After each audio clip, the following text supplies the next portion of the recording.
Optimizēsim jūsu laiku un naudu, pastāstot par tām lietām, kā uzlabot savu iepakojumu. Šis iepakojums ir divi risinājumi. Tātad viens risinājums tāds, ka iepakojumu var tirgot caur interneta veikalu, un tas nozīmē to, ka viņam nekas nav nepieciešams.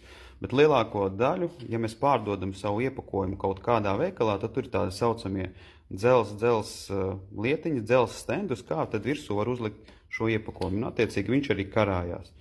Ir ļoti ērti un viegli. Tad ir tādi speciāli līmējumi virsū, kas arī aizsargā pret zakšanu, jo tad, kad uzlīmē virsū, cilvēks vairs nevarēs tik viegli atvērt vaļā to visu, jo tad nāksies viņam noplēst nost.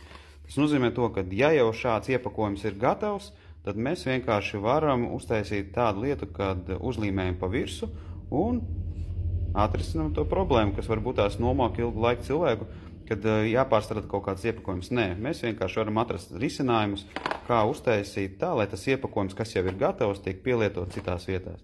Tā kā, ja vēlies iepriecināt savus draugus, aizsūt šo te video, pastāsti, ka ir tāds risinājums, ka viņš var atrisināt un pārdot savu produkciju ne tikai uz vietas vai veikalos, bet visās vietās, tur, kur ir pārdošanas ķēdes saucamās. Tā kā atvieglosim, rakstam iekšā komentārā, ko jūs vēlaties vēl dzirdēt, kādas lietas gribat atrisināt, lai jums foršāk darba diena. Tā kā tiekamies nākošajos video.